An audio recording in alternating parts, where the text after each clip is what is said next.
La sombra del Padre. Historia de José de Nazaret. Jando Brasinski. Primera parte, la esposa. Capítulo 6. José se detuvo en el límite de la ladera. La ciudad se extendía ante él en la hondonada formada por los brazos muy abiertos de dos montes. La carretera de Séforis pasaba entre las casas situadas más abajo y luego serpenteaba en medio de los campos verdes. A un lado se alzaba, larga y suave, la loma del monte rematada en la cima por una roca tiesa como una vela en medio de un mar gris sin apenas brillo. Entonces es aquí, pensaba. Los compañeros de viaje fueron desapareciendo uno tras otro. Los mercaderes se quedaron en Pella. En Citópolis se separó de Saduc y de Judas. Antes de alejarse, el fariseo volvió a recordarle a José que debía desconfiar de Nazaret, diciéndole: recuerda, en esa ciudad es fácil caer en la impureza. Judas palmoteó a José en la espalda. No te olvides de lo que hablamos, le dijo. El momento está cerca, ya está encima. El Mesías ha nacido y un día de estos convocará a Israel. Gozarán de inmensa gloria los que se unan a él. Te he dicho cómo encontrarme.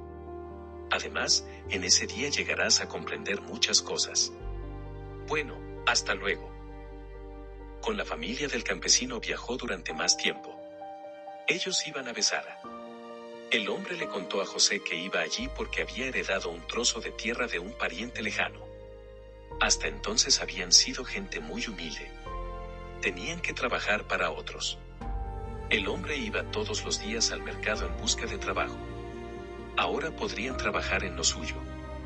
El trozo de tierra no era grande, pero no dependerían de los demás. Tal vez tenga más hijos, soñaba en voz alta el labriego, abriéndose a la confidencia. Solo tenemos este, y no es muy fuerte. La mujer es sana y no es vaga. Pero yo estoy enfermo. El Altísimo me ha hecho endeble. José pensó que tal vez había sido injusto al juzgar el comportamiento del campesino con su mujer y su hijo. El pequeño Dimas caminaba ahora a su lado. Tomó confianza y asediaba a José con preguntas. La mujer seguía detrás callada, pero, cuando José volvía la cabeza, siempre tropezaba con su cálida mirada fija en él. Cuando se separaron, el niño tendió los brazos a José. Le sorprendió esta muestra de afecto. Cogió al niño y lo apretó contra el pecho. Siempre lograba con tanta facilidad el afecto de los niños, tal vez porque los asuntos de los pequeños le parecían tan importantes como los asuntos de los mayores. El campesino le hizo una profunda reverencia. Después de la agresión, se comportaba ante José con profundo respeto rayano en la veneración. La mujer tampoco dijo nada esta vez. Hizo un gesto como si quisiera besarle la mano. José retrocedió y ella no se atrevió a acercarse. José lo siguió con la mirada mientras bajaban por la carretera. Ahora el padre sentó al niño sobre el burro y caminaba junto al animal. La madre iba al otro lado. Viéndoles alejarse, José se olvidó de la irritación que le produjo su comportamiento. En ese momento sentía un profundo cariño hacia el trío que se alejaba. Se quedó un buen rato arriba mirando la ciudad que gozaba de tan mala fama entre la gente.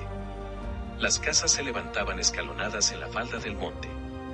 Las más opulentas, abajo, con sus terrazas sombreadas por las ramas de las palmeras, de las higueras, de los sicómoros. A medida que se elevaban, disminuían de tamaño. En lo alto, al pie del farallón rocoso, solo había grutas cerradas por una pared. Sin lugar a dudas era donde vivían los más pobres. Al lado del acantilado, un sendero corría en zigzag hasta la cima del monte que dominaba la ciudad. Las laderas verdosas formaban un prado, aprovechado para pasto de los rebaños por los que moraban al pie de la pared de roca. Acostumbrado a las innumerables rocas peladas de Judea, se deleitaba viendo el verdor ondulante de los campos. Saciados los ojos con la hermosa vista, prosiguió su camino.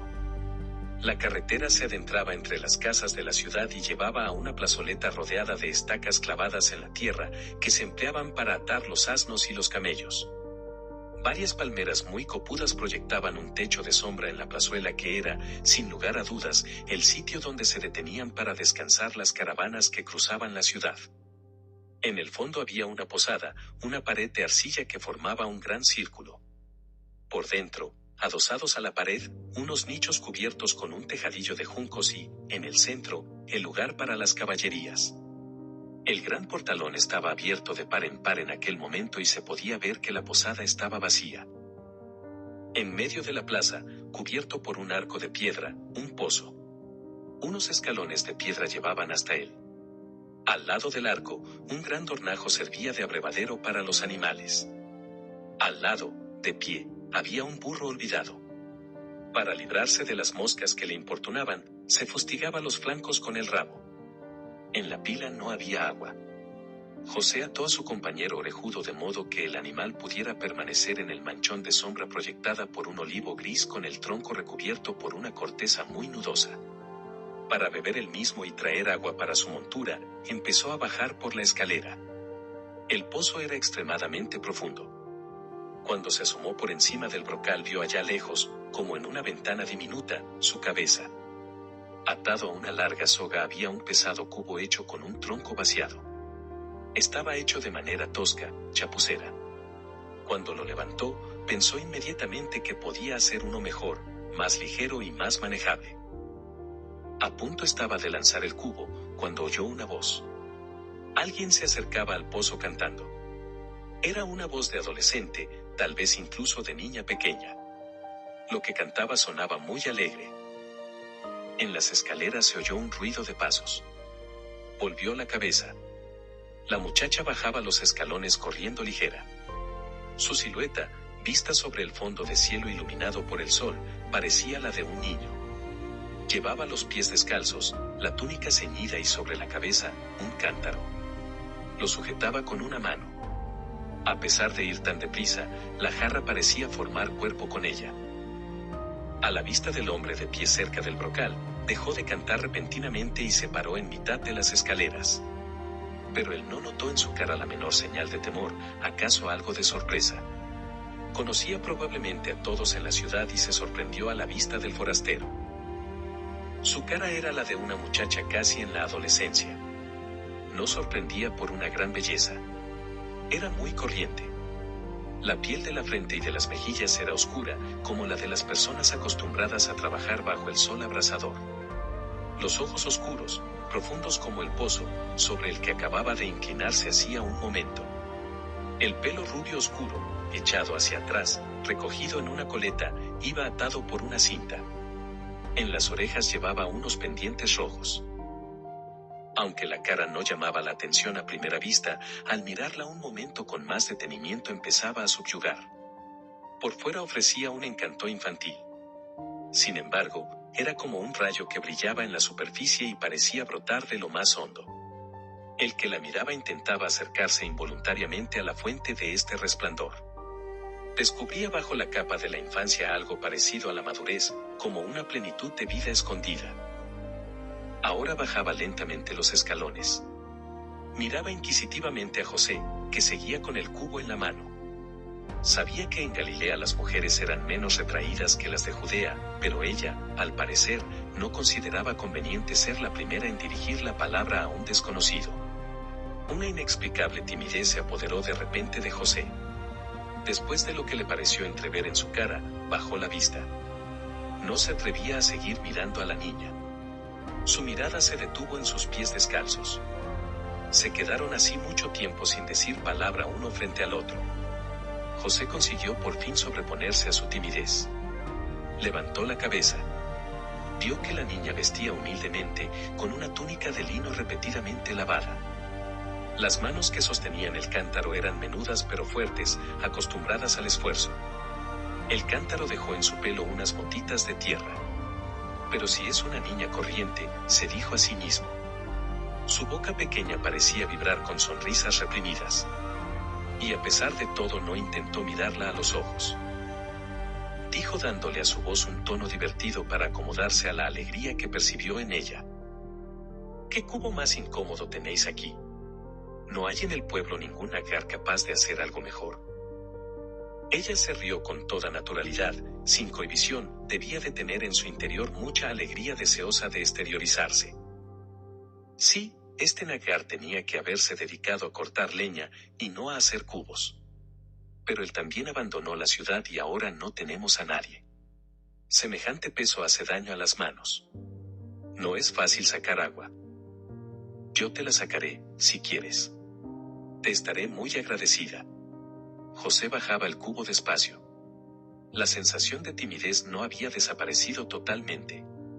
Esta muchacha que sentía a sus espaldas era alguien corriente del todo, razonaba para sus adentros. Había aceptado su ayuda sin ninguna vacilación. En la mente de José se hicieron presentes las palabras de Saduc respecto de la mujer que sonríe a un extraño. Se encendió el recuerdo de la tan manida mala opinión de aquella ciudad.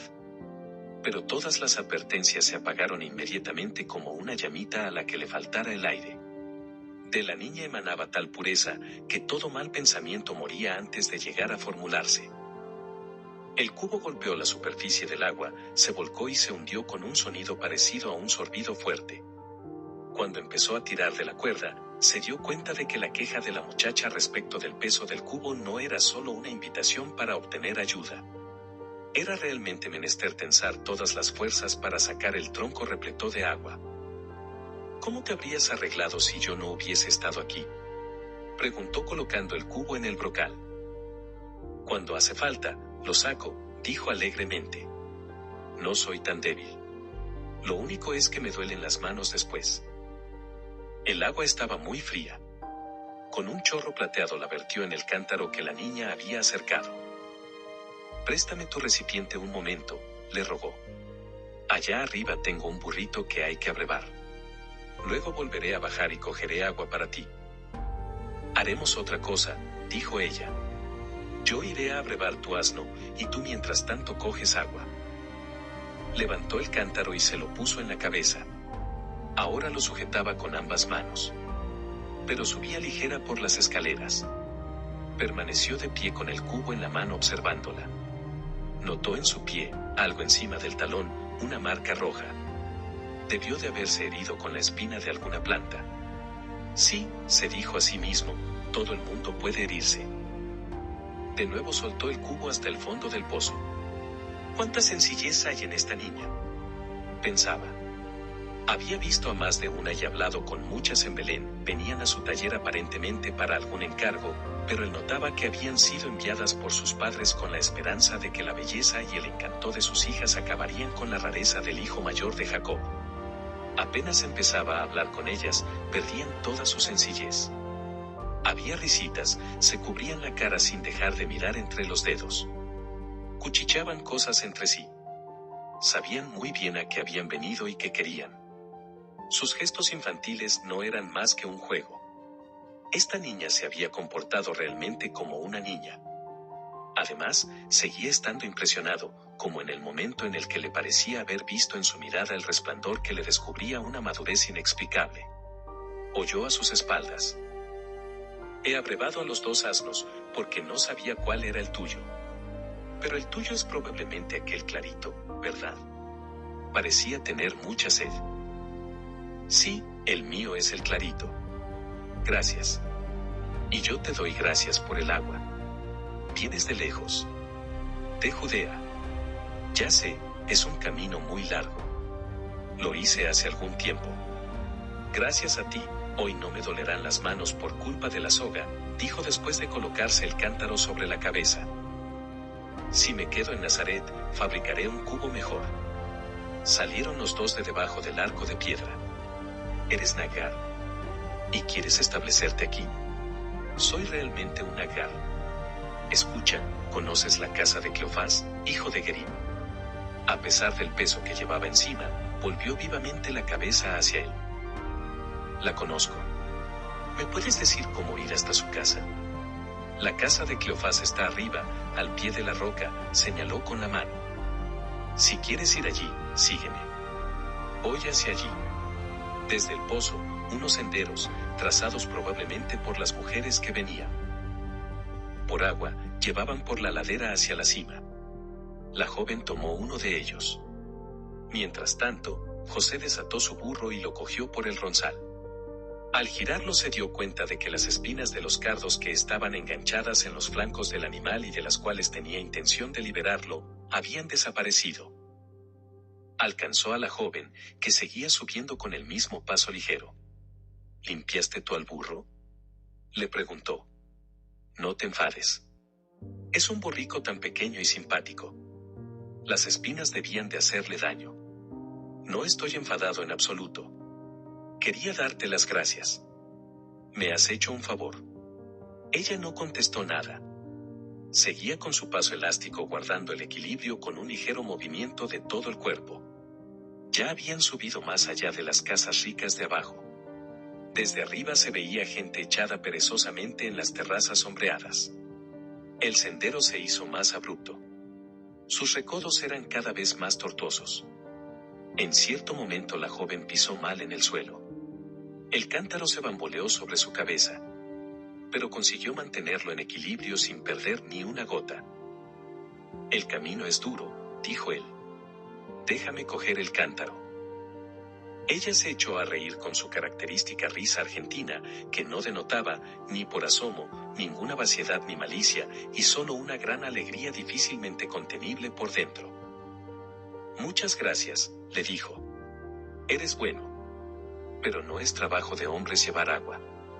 Probablemente no sabría siquiera cómo llevarlo, admítelo. Su alegría despertó en él la risa. Tienes razón. Nunca la llevé de esta manera. Pues ya ves. De todos modos ya hemos llegado. El sendero desembocó en un montículo de piedras. Los pies se hundían hasta el tobillo en la gravilla. Estaban ahora sobre el precipicio mismo. De la pared rocosa surgían unas construcciones que completaban las grutas. Las entradas de las casas estaban cerradas por telas o por cortinas de juncos trenzados. La niña se detuvo ante una de ellas. La construcción de arcilla era humilde como todas las de aquel lugar. Delante de la cortina que cerraba la entrada, hecho un ovillo, dormía un gatito gris. Se despertó, levantó la cabeza y a la vista de la joven maulló amistosamente. Algo más lejos, en un montón de arena, jugaban dos chiquillos. Cleofás vive aquí, dijo ella deteniéndose. Sintió pena de tenerse que separar. Podría haber seguido así con ella hasta el fin del mundo. ¿Y tú?, preguntó José, ¿vives cerca de aquí? ¿Podré verte algún día? Le echó una mirada, como si su pregunta le hubiera hecho gracia. Su boca pareció vibrar de nuevo con risa contenida. Levantó el cántaro con delicadeza y lo dejó en el suelo. Pero si yo vivo aquí, dijo.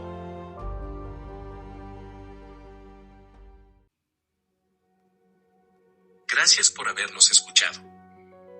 Nos puedes encontrar en Facebook, Telegram, YouTube y otras redes como AOPD, Asociación de Oración por los Difuntos.